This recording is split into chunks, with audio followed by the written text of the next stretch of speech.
Okay, the Offload podcast is brought to you by Ballygowan, Ireland's #1 branded water. Good on you, Ballygowan. It's 100% Irish, dunners and bottled at source in Newcastle West in County Limerick. Yes, it is also the proud sponsor of the RFU and the official water partner of Irish Rugby. Well, we all know hydration is an essential component of elite sport, but it's important that we all drink enough water daily. So grab yourself a bottle of Ballygowan and enjoy the podcast. To us, Tommy, to us. Cheers.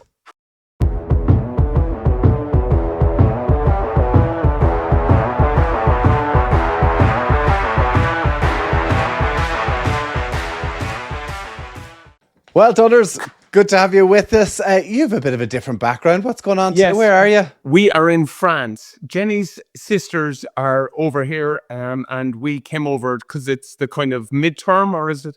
What do you call this break? It's midterm break, yeah. Well done. So the kids are off for the week, so we have come over. We are in Nice in France. Really nice spot. Right down the bottom. What's the weather like? Yeah, the weather's really good today. It wasn't so nice the last 2 days, but it's brighter, and we're swimming. Our kids are swimming. Everyone thinks we're nutters. You know what I mean? But the water's at like 14 degrees. I'm there like... What, in the sea now? In the sea, yeah. Yeah, the water is beautiful. Because, you know, Nice has got all those stony beaches. And do you know what? I know this sounds nuts. It's not all that salty. The kind of French Riviera or whatever it is doesn't really do salt water. Really? Yeah. I didn't know that. You know what? So, I'm a fan of a stony beach, right? Because you don't get sand everywhere. You know the way sand ends up in your sheets and in your socks. Well, have you got shoes? Like, are you going into the water in your shoes? The kids have shoes. I didn't bring those. You need the shoes. Absolutely. I mean, I agree with the sand because it's an absolute pain in the arse between the toes and in the crevices that you know. And you know what's worse, actually? See, and your kids are a bit older, and mine are starting to get a bit older. But see, when they're tiny and they get sandy and they're wet and they get cold, and you're trying to wipe the sand off them, and it's absolute nightmare. You're saying, "Get into the shower," and then the shower's cold. Oh, you just see parents losing their mind. Honestly, a day at the beach isn't worth it until your kids are at least 6 or 7. You know that kind You're of right. way. And Absolutely.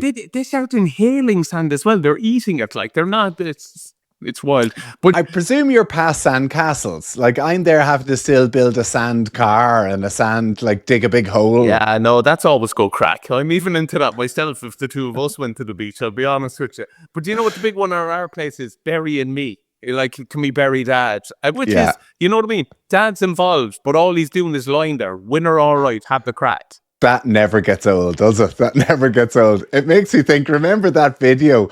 It was actually a Virgin Media where they had your man digging the sand, the massive hole in Dublin, and they went and did a news report about it, wondering if it was a UFO, and they got an expert out to talk about how this something came from the solar system and landed on this beach in Portmarnock. Oh, it turned out the TikTok video came out of some fella with a shell digging for 5 hours.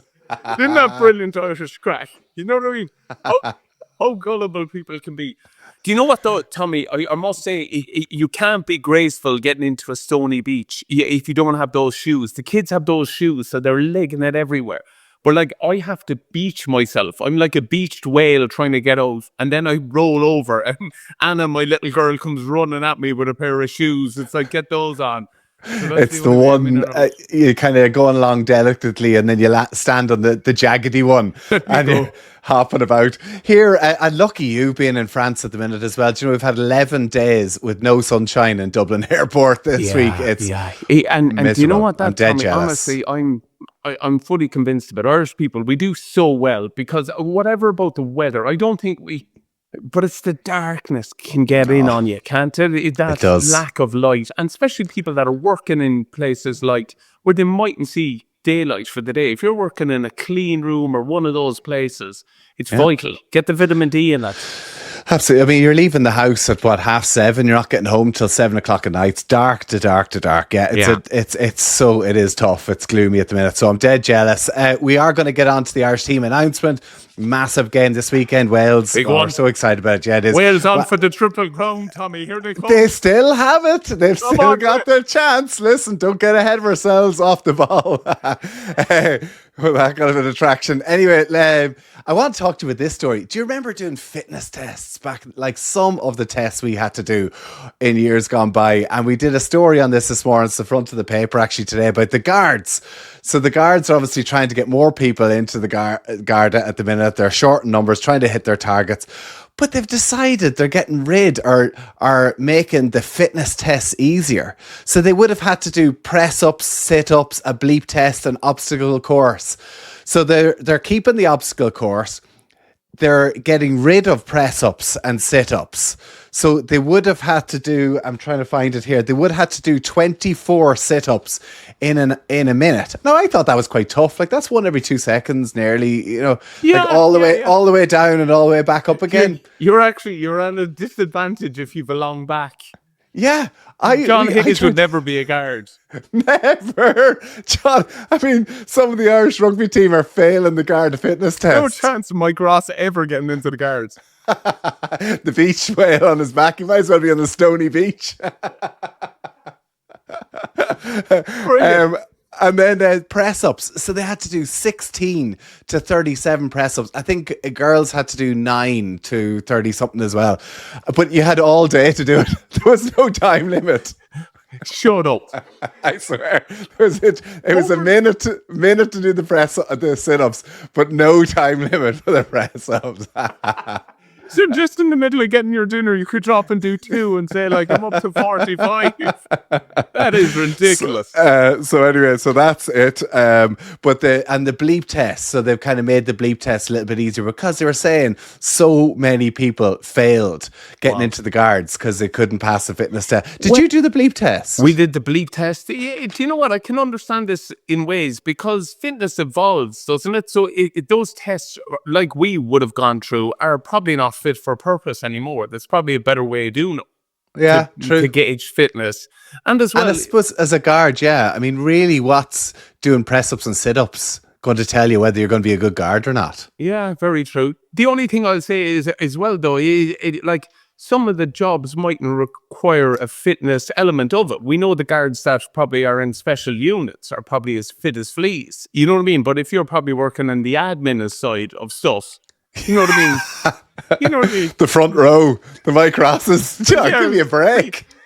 Exactly. Tommy by the printer doing press-ups. I remember doing fitness tests and the lads had to do chin-ups. And do you remember it was like the hang, pause, pull. Yeah. Hang, pause. And like, I would never forget some of the lads not being able to do one. Just hang. Oh. A pause. It's like there's no pull. My first year in the academy, or just even before the academy, brilliant fella, Phil Lawler, who people in rugby would know. Like, we are so privileged with rugby. But the people that everyone see, like the coaches, are incredible. But people in the background that help prepare you get to that level are incredible. But Phil Lawler was in charge of our kind of camp. And we did, it was a bench press test. And you basically had to follow the rhythm of a beep. So it went beep, beep, and you had to follow that. So I went in, honestly, I was about 16 at the time. I used to do press-ups, but never benched in my life. And I'll never forget, he took 60 kg off, right? He took it off the bar, and then he went, left it go, and I went, down on top of it, and then I just fell, get away. And he thought I was messing, you know what I mean? My reputation, he was like, stop, Dunners, lift the weight. I was like, get this off me, Phil. I was the same, Dunners. I swear I had something similar. When I first came out of school, I'd never done bench press before and joined Ulster, and Phil Mack was the fitness coach at the time. Yes. And he made us he wanted me to put on weight. So he's like, you're doing hypertrophy session.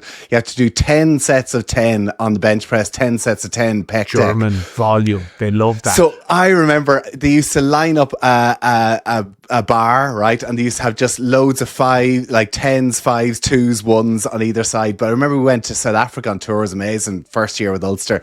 But we were in this massive big gym, and there were all these beautiful girls and boys obviously there as well, working out, right? Well, same, but Tommy. it got to my last set or whatever, and at that stage, like my arms were gone. I just couldn't lift it. So they'd taken the 5s off, the 2s off the one. And literally at this stage, I just had the bar.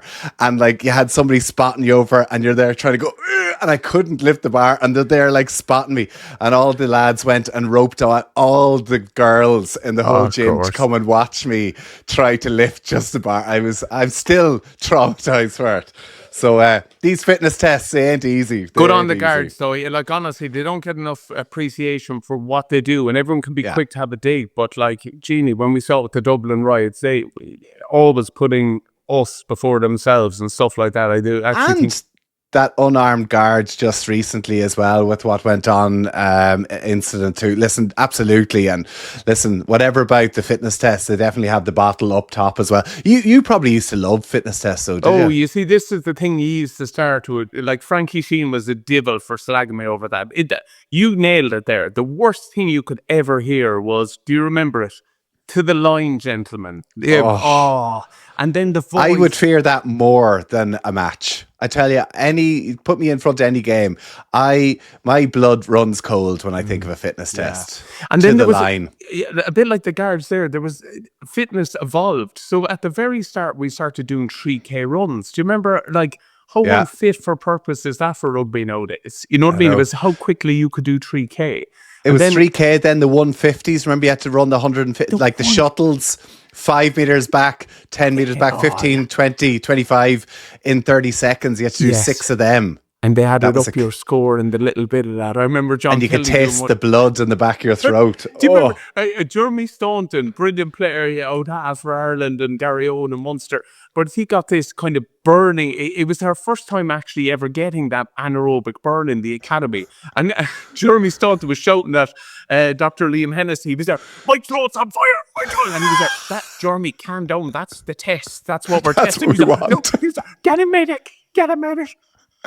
I remember in schools at the start, it was an Irish schools trial, and we started that. So you did 5, 10, 15, 20, 25, and back again. You meant to do a 30. After the third one fella got 5, 10, 15, 20, 25, and you meant to go back. He just kept on running, ran out the door, ran straight into the change room and said, I don't want to be picked for this team. I'm done. It's not for me. It's not for me. Just kept on going. So that was a 3K, then the 150s, then it went to the yo-yo test. The yo-yo. I had a problem with the yo-yo test and the bleep. Yeah, I used to freak out about these because I think at a point they reward speed. Like, I remember coming away from it, trying to hand over, like, kind of going, check heart rate, check everything. I'm still flying here. I just physically can't move that quickly. But like, you'd hit the target at that stage. You know, I know that. I suppose you can't. You've got a limit, and it's not really it's not down to fitness. It's actually down to speed. I felt a little bit that I just wasn't fast enough to make the bleeps because I'd actually stick in you. I remember I practiced on level 17 to see. Oh my God. No, but to see, could I make it? So I remember, you know, that horrible voice at the fitness test. The levels will go up in orders of, and you're like, remember playing that on my holidays to try to get better at the test. Do you know one that came in at the end that suited me a little bit? That Bronco. I liked the Bronco. So it was what? Out 20 meters, out 40 meters, out 60 meters. Yes. And then you have to do it 5 times. Yeah. I think Bowden Barrett from New Zealand, doesn't he have the record for that? Wow, I can imagine. I think he smoking does. It. Yeah. Him and Donncha O'Callaghan. Well, I'm not keeping with him. But you know what? An awful lot of people gave Zebo a hard time for his fitness. But you try to keep with him in one of those Broncos. Honestly, he's lethal at them. Because he had a bit like yourself, he'd pace, but he had an engine too, you know? I think people can be really tough on Zeebs because there's this perception, but incredible athlete. He was a hell of an athlete. Yeah, absolutely. Listen, we've talked the card. We've talked that to death, haven't we? Right. There was also another announcement, is the team announcement. So, listen, I think obviously Wales this weekend, Saturday, it's going to be a hell of a game. I'm going to be in the Millennium Stadium. Principality. Well done. Love it. But Tommy, just before we go on that, hold on. Just like the cathedral that is Cardiff. Like, whatever's going on about the team, 72,000. I got my first cap there. It is incredible, isn't it? Like, it is made for rugby. That is rugby heaven in there, isn't it? I love that stadium. Yeah. Like, obviously, it's not our stadium, and I've had good No. and very bad days there as well. But just, it's the Coliseum, you know. It just goes straight up. You just feel surrounded. The roof is closed. Oh my God! I think it's the best stadium in the world. I really do, Yeah, in terms of for rugby, anyway. Bar Thomond, it's up there for sure. But I was honestly thinking of young Jack Boyle is going to hopefully win his first cap. Yeah, and to win it in such a spot as well. Of course, winning your first cap is special, but I was lucky I did it there as well. How did you get on? I came on as a sub. Raj got a drop goal to win the game. And I swear, if we'd lost by 90 points, I couldn't have cared less. You know the Was crack. this the Grand Slam in 09? No. Another drop goal. That, Stephen Jones and himself traded drop goals, and we barely came out on top. But I'll never forget it. I remember, I told you this before, I came on so quick I nearly actually ran past the first scrum. And I think on the BBC commentary, they went, oh, this guy looks like a fella that'll be handy on a night out. Little did they know, only for dragging people home. I had, go on, sorry. It was amazing. Just a bit of a family tie in it. It was on my dad's anniversary. So my dad passed away when I was 6. Yeah. And normally that time of the year is kind of shitty around our family. You know, it always is. Of course. And on the day of his 18th anniversary, I got my first cap for Ireland. And of course, everyone reads into stuff, you know what I mean? But like, I was wearing jersey number 18 as well and came on it. And wow. and just, you know what, Tommy, like everyone goes on about the joy of playing, and it's not really there for you as a player all that much. But being able to see your family enjoy it gives you an unbelievable buzz. And I was there kind of like for 18 years. This day's been hard. You know what I mean? No, it's just the best day ever. Yeah, that is absolutely. Isn't it amazing how sometimes things work like that? Yeah. Jersey 18 and everything else as well. Yeah, what a day. Yeah, but I'm always careful about telling it, because you know, like Peter Kay chatting about funerals when like an ice cream van passes and plays "You Are My Sunshine." That was Dunner's favourite song. Or a packet of Quavers flies over the grave. He loved Quavers. Well, do you know what? I'll give you this one. It was the stadium that I had my last game for Ireland. I remember it. I remember it going off. And honestly, I came on in the 79th minute and about 12 seconds. Came on, grabbed the ball. Jamie Roberts landed on my leg. Felt a snap, and I went off in the 79th minute and 28 seconds. I was on the pitch for 14. My last time ever playing for Ireland, I was on the pitch for 14 seconds and had to go off on the same trolley again. Oh, I'll never forget it. Sort of one, the laugh you cry. But you did, to be fair to you like, because honestly, only players know it, how difficult that is. And the fact that in that moment that you threw on a smile going off the pitch, like as well, Tommy, you have a different tie with the Welsh. They love you, man. You know what I mean? Over there, you would always be received well. But it was funny sometimes coming back from injury, and I want to get onto the team here, but coming back, you know yourself, coming back from injury, you put everything into it. Like you just put everything, your heart, blood, sweat, tears into it, and you get yourself back, you get back playing, back into the team again, and then all of a sudden you're there on a stretcher being carried off again. I just thought, isn't this just typical? People don't know. People don't know whatever about the physical exertions, the mental resilience you need to have to stay in the fight there. It is. And listen, speaking of which, Peter O'Mahony is still picked again, representing the men in green this weekend. Big game for him. I was thinking he was going to be captain. I was surprised that Dan Sheehan, the hooker who's come back from an ACL injury, played unbelievably well the last 2 weeks, is going to captain Ireland. What do you make of it? Yeah, I like it. See, look, you got to pick someone that is, you know what I mean, is guaranteed in the team. And I think that fella is guaranteed. I know Ronan Keller's been going really well, but there's something special about Dan Sheehan. He's world class, really world class. We used to say it about Drico. The brilliant players get multiple touches on the ball. And like for a hooker there, for that try against, who did he score? England, where he's 3 touches on the ball. And you're there like, this guy is incredible. And look, I think we've been privileged and really lucky with Doris, but you know what, Tommy, you need multiple leaders, and sometimes you need guys that just go to work. And he seems like one of those guys. You just follow him. You know, like I heard an interesting stat. Doris has started the last 42 games for Ireland. What? Hasn't missed one? Hasn't missed one. Like, talk about the Wow. amount he rolls out. You know what I mean? How sickening is that for Jack Conan, you know, who's obviously in to replace him, who was a British and Irish Lion, played all 3 tests in the last Lion series, but just been behind Doris, who's picked for that amount of games. I mean, and what an opportunity, because Conan, to be fair, has had his chances, but has had to play like 6 and play around him. So I just think with this team selection, like Simon Easterby, a lot of talk with him about the Welsh job. He, of course, is denying, saying he hasn't spoken to anyone, but he's made a number of changes. But there's absolutely zero chat of no respect to Wales in this, because it is as strong a team, if not nearly stronger than what the original team would be. I agree. Like, you just look at the pack, right? So this game will come down to dogs a little bit, and we've just put 5 of the hungriest fellas in with 3 world-class players. So, like, if you think from our pack, we keep on to Josh, Andrew Porter, and Tyke Byrne, and then you surround them with all these, you know what I mean? Like Jack Conan, what he's going to be doing to just impress and take advantage of his time, I think it's...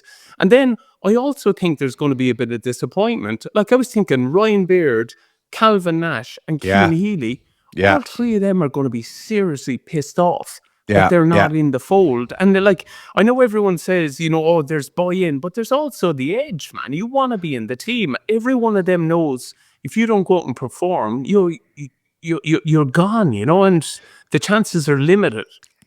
Well, I kind of think that with the likes of Ryan Baird, because he obviously started that first match of the campaign and we haven't really seen him since. You know, he's an unbelievable talent. What a player. But I just wonder, obviously, whatever they were wanted from, they didn't see it. And of course, like, he was on the bench last weekend and not involved now. So, I mean, it is ruthless, isn't it? You don't get many chances. You got to take them. Absolutely. And look, I know it might seem like the two of us, well, me in particular, is kissing the ass off the RFU, but I've always been pro the kind of summer tours and development tours. I know we look at the A match on Sunday as well. Yeah. I think it's really, like, when you look at it, Tommy, what have we, 150 professional players? The fact that a third of them will get top flight good rugby leads to us being in a really good position. But I don't think we can take away from the fact that there is a conveyor belt of young talent coming through, and we have to credit the likes of, when someone like Sam Prendergast jumps, all that 20s group and all in around that, people close in age, all of a sudden go, I want in. You know what I mean? So when you do reward talented fellas to get into the team, I think there's a conveyor belt that jump with it. I know it was the case for us. None of us thought we could make that team until Stringer started making it. And then all of a sudden, when he was getting picked, we were like, if Stringer's getting picked, I can get picked. I got like... Well, that's it. You got to see it to believe it. And when you do see some of those guys coming through, exactly, with the likes of Thomas Clarkson getting in, a tight head, Joe McCarthy back, like a hell of a pack, like you said. Thomas Clarkson, Beelum has been brilliant. But there, and look, this is just a bit nerdy on me, but his scrummaging profile is, honestly, it is beautiful. It is, if you're a tight head second row, there is so much you can do behind him because he stays in great shape for you. He doesn't kick his arse out. He doesn't wriggle. Is it because he's not under pressure, or because he's just pretty damn good? Because he's a big lad, isn't he? He's big. Yeah, big man. But it's a posture thing, and it's working on it. Like, I'll never forget, on a Lions tour with Ewan Murray, I went into our room, I was rooming with him, and he was working on his scrummaging profile at a corner of a door frame. Right. Like, he was holding himself up and he was just, how can I keep that? How can I keep that? Because I know this sounds nuts, right? But like, you've put someone like Joe McCarthy, who's probably 120 kgs behind him. You kick your ass out anyway, you lose some of the force. It's like, how can, like, all the greats did it, like Julian White, John Hayes, Carl Heyman, that beautiful profiling is so important. And underestimated, and Clarkson's got him in spades. There you go. These young fellas coming through. Jack Boyle, as you said, is going to get on for his first cap, all going well. Keane Prendergast, delighted to see him as well. Interesting to see, because we have our Welsh guest, Nigel Owens, is going to join us very shortly as well. A ref we always got on, well, or didn't maybe get on with on the pitch, but he's a good man for some stories. And even just him. Yeah, you did. Exactly. You respected him. We'll talk to him about that. With the Welsh team, obviously new coach Shart is in as head coach. He's brought the likes of Anscombe back, Nicky Smith. He's brought a couple of players back into the fold again that would have been playing the Premiership. They need it, don't they? They need to, maybe a bit of experience. Look, whatever about the game plan, and you can be tough on Gafflin, but I don't think he helped himself with selection. No, he didn't. No, you have to. International rugby, you have to play a 10 at 10. You can't experiment, and of course, when you're what were they coming into it? 12 losses on a row. You just got to steady the ship. And we know what, Tommy, 10 is all the direction. As soon as you have a proper 10, everyone can do their job. And so I think this selection, I'm worried about it, Tommy. You know what I mean? It just, I know. Well, they will get a bounce. You get a new coach, new voice, different lads coming in. They'll definitely get a bounce, but I don't think it'll be enough, because I do think that team that Simon Easterby's picked is strong. Yeah. And the bench is strong.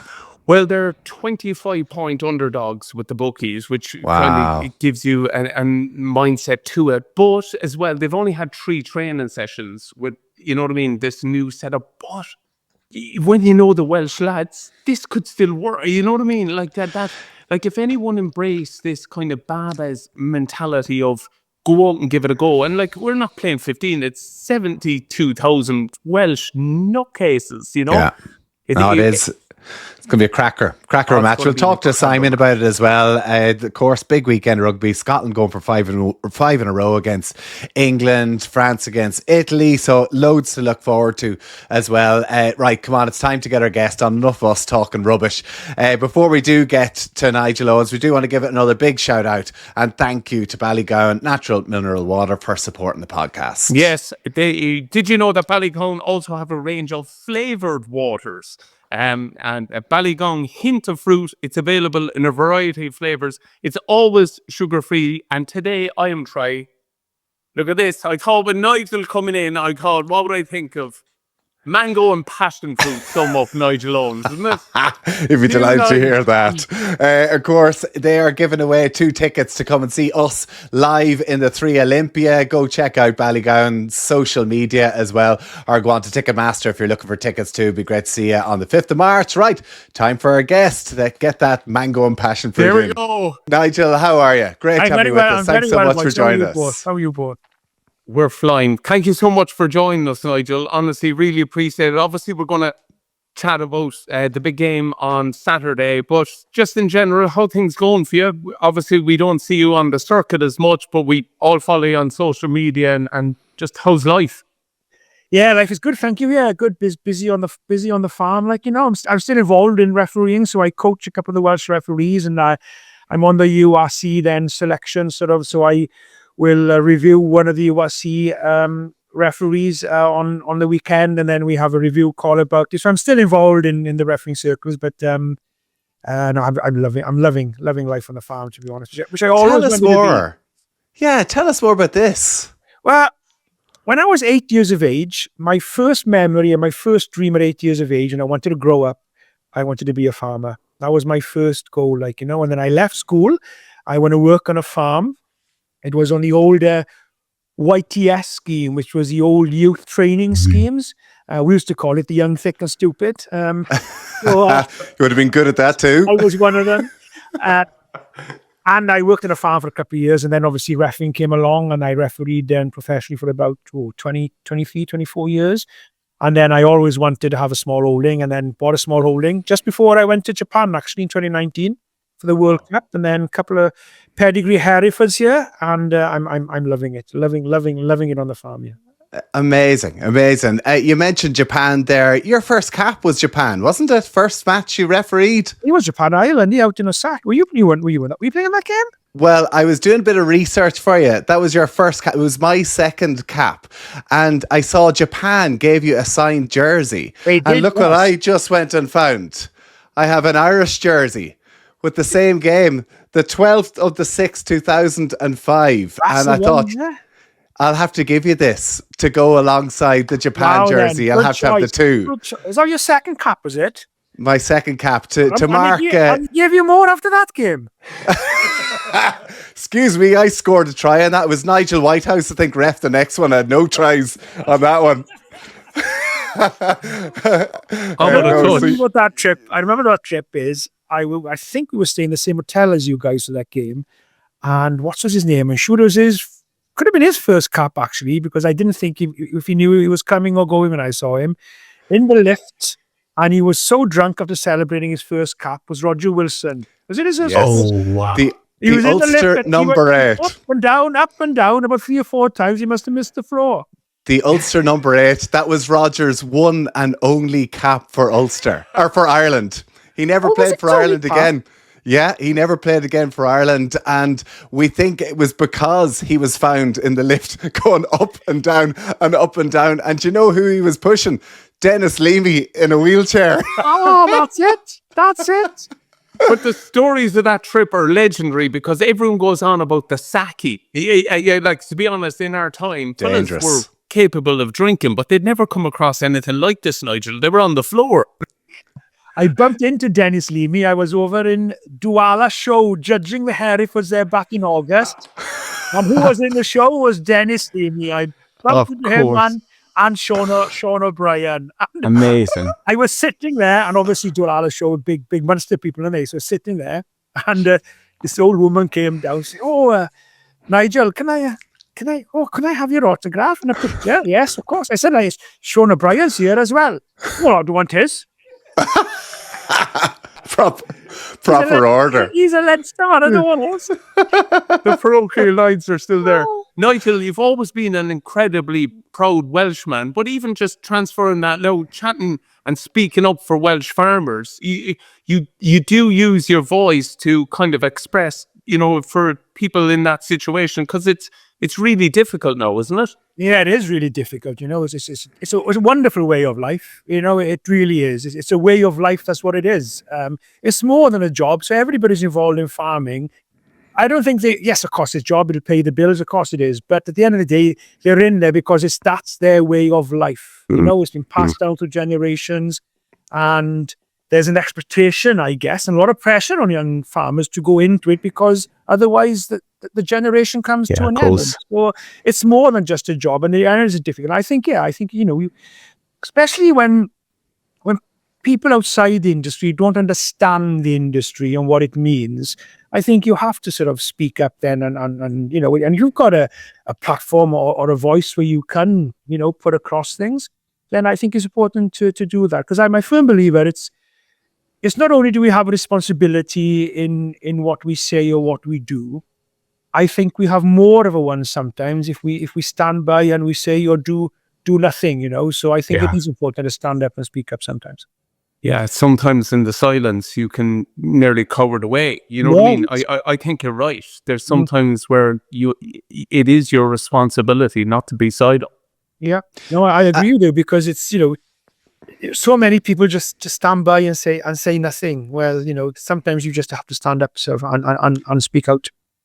It's one of the great things that I think rugby prides itself on is great leaders. And there have been leaders who've stepped up for issues in the game and outside the game. Another value that I'd love to get your opinion on as well while we're on it is respect. Rugby lives and breathes. I think that's what differentiates it from other games. And it's something in society we're probably seeing less and less of as well. Do you worry about it even in the game of rugby, that it's starting to shift away from respect? I do a bit. Fair enough. I was doing a talk just before joining you boys here, and that's what I said, that rugby core values and the most important ethos of the game is the value of respect, which is something which is sadly lacking in society in everyday life today. But I do think that challenge is being challenged in rugby as well. And I think rugby has to sort of keep on to those values and deal with the issues. Rugby can't take the moral high ground. There's a lot of things that rugby need to do better. Because what really annoys me sometimes is you see a player being red carded or banned for 6 weeks for a horrendous tackle, okay? And then he says sorry. So they take 3 weeks off. Then he'll go and do a tackle school. They take another week off. And then all of a sudden he's only doing one or two games. So you were then eroding away the respect of the sport. You're eroding away then to prevent this happening again. So, if you're going to give somebody, if this guy deserves 6 weeks, then give him 6 weeks. So there's a lot of things that rugby can I think, improve on. But I think you're right. You are seeing, I was speaking to a local referee, actually, who said he got escorted off the game in a local game on Saturday and was told, best not come to the clubhouse. That's what I heard yesterday. I don't know how much you know, but so it is, the challenges are there, and we have to make sure that we deal with those issues when they arise. Do you think it's because, from a referee's point of view, it's getting so professional? Is there the same connection? Like you just said there, when we were in Japan, we stayed in the same hotel. You were very close with the players in the sense that you had huge respect, but you were able to have a bit of personality with them as well. Do the referees get to converse with the other? Do they get to converse with the teams anymore? And do you think that that's been pushed? I think some of that has been lost, I think, because, for me, no matter where I stay, no matter who's the same hotel as me, I'm there to do a job. But I suppose people's perception, professionalism now as well, winning and losing money, getting money, or whatever it may be. There is that extra different kind of pressure now, So, and I think that the younger generations of referees, and I'm sure you're seeing the players as well, I don't think there are those characters of players around now that there were 15, 20 years ago. No. I think that's been lost. And I don't know whether that's a generation thing, where the players now will be saying the same thing when in the next generation. But I certainly, when you had the likes of the great referees like Derek Bevan and all these, great characters of the game, and I do worry a bit about that. I think it is getting lost in the pressure of refereeing, wanting referees to be perfect, and a different generation of referees as well, I think. Exactly that. We do have to mention, thank you for speaking so well there while Donncha is on his holidays and had the cleaning service come in to say fair play to you thanks for muting the microphone there, Donncha. This is the sort of, we had Alistair Campbell on a few weeks ago talking about Scotland, and we couldn't hear him on the bagpipes, but I'm glad to hear the full conversation with Donncha and the room service. We're talking about the value of respect in rugby here, and you just get up and walk out. Get up and leave. Apologies, you, Nigel. Sir. You're right. When you speak, I'll always back up 10 and put my hands up and say, sorry, Sir Nigel. I'm so sorry. Always looks for forgiveness. Oh, sorry. I still got it, look. I kept it back here. Red card. Deserved. Nigel, just on that respect side of it, can we chat about social media? Because this seems to be a massive problem. Maybe before, you weren't bothered by it, or that you were more rounded as a person, but it's very easy now for people to express their opinions about officiating on social media, and it must be very difficult, whatever about the referee themselves, but their family that see this. Yeah, it is. It's and if you only have to look at social media sometimes when something is posted on there, some of the comments you read below, you're thinking, it's unbelievable. Are there actually people like this about?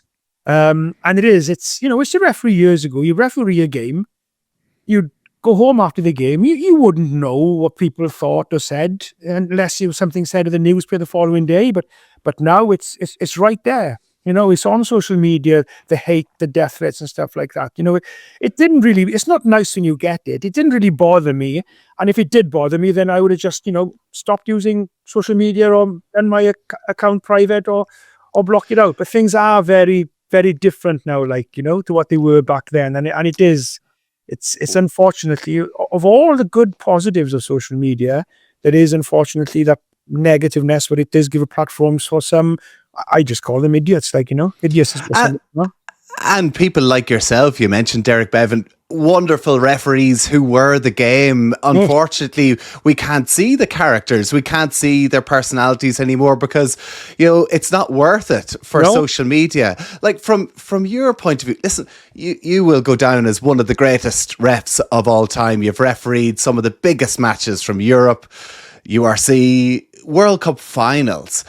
Did it ever sit in the back of your mind? Like, what were the nerves going into a match between, say, South Africa, New Zealand, World Cup final, knowing like closing moments here, the decision is it's up to me, and whatever I decide could have huge ramifications. Did it sit in your head, or was it just a case of I'm so confident in my role here? Yeah, you had a confidence in your own ability, really. It's I suppose, I guess, when a player is lining up to kick a penalty or a conversion from the touchline to win the game, you're thinking, oh my God, what's going through his mind? Look at the pressure on that. Somebody was asking me yesterday, what is the most toughest game that I refereed? And the toughest game I refereed was France against Ireland in 2018, when Johnny Sexton the drop goal.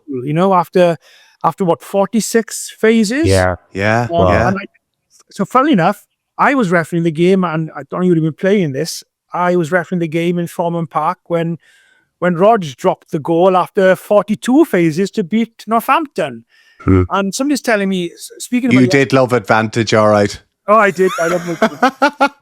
Hey, once you were in the closing minutes, you shut your eyes sometimes, and that's up. But is that something that you thought, listen, these are really crunch moments. Let's let the game play. Let's play on, because this could be epic. Yeah, but for the right reason. You've got to... I would never sort of ignore some... If something was 50-50, then I would like to think that if something was 50-50, I wouldn't penalise in the first place. But certainly in the closing moments of a game, if something is 50-50, then you just got to let it play. Now, if something is nailed on, there's a clear offence, then you have to deal with it, or otherwise you're not doing a job as a referee. But I was quite aware, when people say, oh, yeah, the pressure on Sexton dropping that after, knowing that any mistake now, that's it, they've lost. Grand Slam wouldn't have come that year. And I tell them, bloody pressure on Sexton, what about the pressure on bloody referee? Knowing... I tried my best to give Ireland France a penalty. Any decision that I'm going to make or choose not to make will have an outcome on the game. But you've got to have the confidence in your ability. You've got to be really focused, and you've got to then emotionally detach yourself from that. Because I'm quite fully aware in that situation, if he drops this goal or gets a penalty, they're going to win. I'm quite aware of that.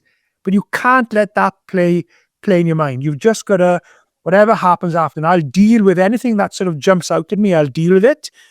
But otherwise, you just got to detach yourself emotionally from the game, and there's a lot of pressure on a referee. What about after a match, knowing that you had potentially made a mistake? You know what? That's a very difficult question to answer, because I never made a mistake. Sounds about right. Rocky Empson being offside in Crow Park in 2009, Nigel. No, look, I did. But that one is my philosophy refereeing was, I'm not going to worry about getting everything and being perfect, because I know it's not going to happen. It's never going to happen. So then I wouldn't sort of get too hung up on worried about it. Now, I'll do my best not to make a mistake. And I did make mistakes, of course I did. I knew it afterwards, I'm not sure if I got that right. But I was very lucky in my career that even though I made mistakes in the game, I don't think any of them became sort of back page or front page headlines. Nigel Owens cost the World Cup or cost this game. The mistakes were sort of lost in the game, so I may have given, I don't know, let's say I may have given a penalty which shouldn't have been a penalty, and they kicked 3 points from it, but they won by 17 points, so that 3 points didn't matter. Now, if I'd have made a mistake with a penalty and they won by 2 points right at the end of the game, then it becomes very different. So yeah, in every game I would have made mistakes, and some mistakes could have been crucial.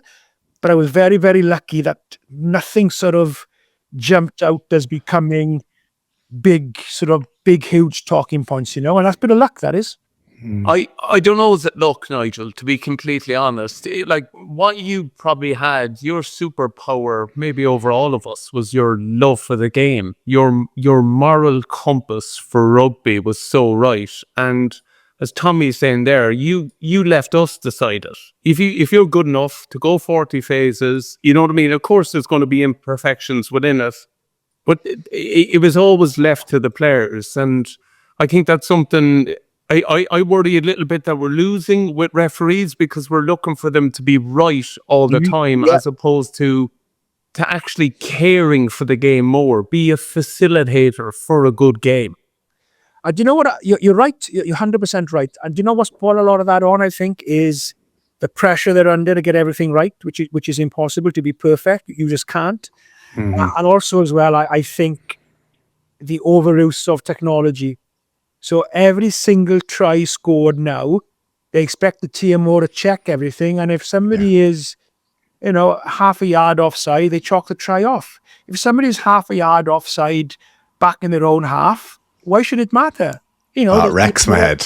Exactly. There's been 20 phases before they scored in the corner. What the hell does that matter for? So I think technology and the pressure on them, I think, is making it more difficult for them. But as well, they are part of that process. They have wanted technology to be more of a game. I would get rid of it. I would get rid of the TMO, back to where it used to be, only in the act of scoring a try. If the ball was slightly forward on the 50 meters out, who cares?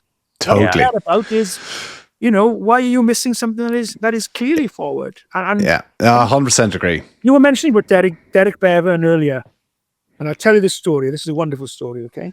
And a true story. You were playing in this game, Tommy, and I'm sorry to bring back this memory. I could be wrong, but I'm sure it was the game in Ulster where you broke your leg against Northampton, I think it was. I was there, yeah. So, when Derek Bevan retired in 2000, I took his place on the sort of that level then in Wales. Not the national level, but the level in Wales. And Clive Norling was in charge, another great Welsh referee. And Clive Norling asked Derek to be my TMO and my coach. And Derek said, "Oh, look, I don't want to be a TMO and travel away and stuff like this. No." And I said, "Oh, come on, Bev. We got on really well. It'd be great. You're my coach. You'd be my TMO and stuff as well." And he said to me, "Okay, I'll do it on one proviso. And the proviso is that no matter where we go," so he was my TMO I did 120 games in Europe. He was my TMO for over 100 of them. Wow. And he said, "I'll do it for you on the proviso. When we go away, whether it's in Leicester, in Ulster, in Thomond Park, in France, we always stay the night after the game and we always go out for a few beers." And I said, "Right, we'll do it." I said, "I agree but also on one thing, that if the home team loses and we are sensing a bit of atmosphere, then we've got to be careful we don't go out, okay? We'll have a drink in the hotel or something." He said, "Right, fine." Okay, so everything so. Well, a few pints after the game, always. So, back-to-back European Cup games are always the most difficult. So, you come to Northampton, you beat Northampton well in Franklin's Gardens. I was now reffing the repeat fixture in Belfast. Stadium, Ravenhill, on the Friday night. 17,000 packed in there. Magic. It is magic. You had that accident. Northampton turned Ulster over 10-9. Huge upset at home. So you're coming off Ravenhill now. And as I said, remember, if we sense a bit of atmosphere, we don't go out after the game. So Bev now is in the TMO box. But coming off the field in the old Ravenhill, you got through the crowd, didn't you? They were booing me and shouting. Their golden boy here had broken his leg. They just lost 10-9 in Hampton. They were booing me coming off the field, and I sensed, right, got into the changing rooms in Ravenhill. I'm sitting in the changing rooms. Derek Bevan walks in from the TMO truck. He puts his hand on my shoulder and he says, "Nigel, well done. You've just fucking spoilt a good night out." That's honest the truth, you. So we had a few beers in the Hilton Hotel, and there was a Oh, there was a bar just down the road, old ex-serviceman's bar. I think it's closed now. We went in there, and there were two guys singing there. We had a great sing-song, and that's where we were for the night. Amazing. Unbelievable. I mean, Amazing. that was my time in Wales as well. Win or lose on the booze. Yeah. Great Was times. Listen, we need to talk about Welsh rugby at the minute. You talk about Derek. You talk about the legends of Welsh rugby. Listen, I watched an interview with Rob McBride at the weekend, and him just talking about being asked about Gats, and a guy who was so close to him, like yourself as well. And he kind of just said that rugby in Wales has lost its soul. You know, people don't care anymore. And that's, like, myself and Donncha spoke last week, like, we hated Wales, but at the same time we love Welsh rugby. And it is sad to see what's going on at the minute. Yeah, I do think Robin isn't far off the mark, to be honest, because I was amazed. You know, a couple of my guy does some work here, carpenter, when we were building the new house, and guys doing some machine work on the farm as well, the big rugby supporters, you know, and they were here last Saturday before last. They weren't watching the game. Oh, I'm like, wow. And you go to, you know, you remember, Tommy, going to be Osprey Scarlets Boxing Day. Oh, huge. You know, I did Incredible. 22,000 sold out in the Liberty, or 14,000 sold out in Parker Scarlets. And I did that game pretty much every year for about 8 years. They don't sell them out anymore. There is a lack, and I think there's quite a few reasons. I think because the regions are struggling, and we haven't got our stars in the region. Some of our big names are not there anymore. You know, you look at the Ospreys then, where you Gavin Henson, Mike Phillips, Hookie, Arlen Wynn, Tipperick, Marshall, you know, they were big. Amazing. But it was up against Regan King, Stephen Jones, Dwayne Peel, you know, like they were packed full of talent. Yeah. So people, you know, Simon's playing the Scarlet. So people wanted to go and watch those. But the kids want to go and see their heroes, but they're not there anymore like they used to be. So it is. So what are they going to do? What can they do, Nige? Well, I think what they need to do is, and I felt really sorry for Gats, you know, because he was a great coach. You know, the success he brought to Wales at that time. You know, he made a couple. There were some quality players in Wales back then. Don't get me wrong, but a couple of them maybe they wouldn't have been as great as they were if it wasn't he brought the best out in them and the team. And it's very, very sad. And I think what they need to do now when they're bringing in the next coach, whoever it may be, they need to bring in a director of rugby to work alongside him and sort all the system out. You know, like you got there in Ireland, you had, was it Davina Sephora come in, and who was the guy who started the academies and the schools in Leinster as well. So you need somebody in to sort everything out so that the schools, the clubs, the academy, the regions, the semi-pro, everything is working to the same level into that international level, and everything's under the same umbrella. It just needs a good old shake up and a good old clear out and put systems in place and take the example of like you do there in Ireland, which I think is well, Lou Sephora came in and his role was to not to make any friends. You know, I'm here to shake things up, to make changes that aren't going to be popular. And listen, in the professional game, there's no emotion in it. You got to do what's right for the country, and the clubs as well will follow from that. But yeah, it is sad. Like, well, are you looking forward to the match this weekend? I mean, like, with Gats stepping away, Sharrett coming in, there's a couple of guys who are playing the English Premiership have come back into the team. Do you think they've a chance of potentially causing an upset?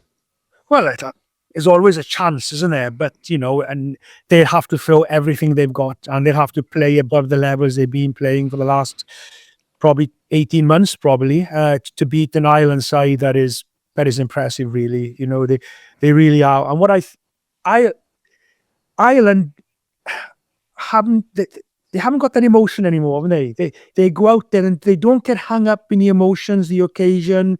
Nobody does anything stupid anymore. Everything is well drilled. And I'm smiling. No, I'm sorry, sir. I'm sorry. It's all the process. That's it. They are a winning team. They have got everything down to a T. So, you know, they're probably the last side you want to come to Cardiff, because to find a chink in their armour is very difficult. Now, if England came, you know, you could rise to the occasion, get in amongst them, that rivalry, and all of a sudden you could be looking at an upset. It could well happen on Saturday, but they're going to have to be above and beyond, to beat an Irish side, which I said from the beginning of the season that the Grand Slam is theirs to lose. England and France, their biggest challenges, I think. At home in Dublin, they've already dismantled England. So, at the moment, they are one of the best, if not the best team in the world. Probably South Africa will take that mantle because of world champions, probably. But Ireland on their day, right up there. They'll beat everybody else. So it's going to be tough. But I'm looking forward to it. He's announced the team. So you got Anscombe at 10. I think it was very tough on Ben Thomas, I think, in playing 10, who never plays 10. Yeah. There's a couple of changes in there. So it's probably a little bit more of there's a little bit more excitement now about Saturday and a little bit more hope, maybe, Nigel, you mentioned the technology side of it. How frustrating would you find it at the moment if you were reffing the different changes in the rules mid-season? I know for most doing a little bit of punditry, it can be difficult to what's in for URC, what's in for Europe, what's in for international level. And then it gets the crowd frustrated a little bit. But your own view on things like the 20-minute red card, stuff like that, the new escort rules, do you think we're taking the competition out of the game with some of the new rules? I think what you have to remember, first of all, a lot of what's been implemented was already there anyway. So, for example, you talk about speeding the game up, 30 seconds set up a scrum, 30 seconds set up a line out. They've always been there. They want 30 seconds, but it's quite clear in the law book, you must not delay forming a scrum, you must not delay forming a line out. So they've always been there. They probably haven't been implemented, and now they're bringing something in there is actually a time now which they must adhere to. So someone's always a thing to speed up the game, being strict on the 60 seconds conversion, being 60 seconds for the try and conversion. I think that's something that sped up the game, although I'm watching the game going, they can't hang about now. They got to... No, you can't. And it does seem a little bit harsh sometimes. And whether that's gaining and improving the game, I don't know. So a couple of things coming in. I'm not a big fan of this not straight in the line out. I don't know why they needed to bring that in. I don't see that adding. It just takes away from the game if adding it. The player safety is paramount, I think that is. The escorting, I think, has opened up the game. I think it has opened up the game, so there's more room for counter-attack. So that, I think, is a positive move. The 50-22 they bought him a couple of years ago, I think, doesn't really make much difference. Does add something to it, so that's positive. I don't like the held up over the goal line dropout. To me, that just promotes negative defense. Just throw yourself on the floor underneath somebody, prevent them scoring the try, and we'll get the dropout. I don't like that. I would get rid of that straight away. The 20-minute red card is...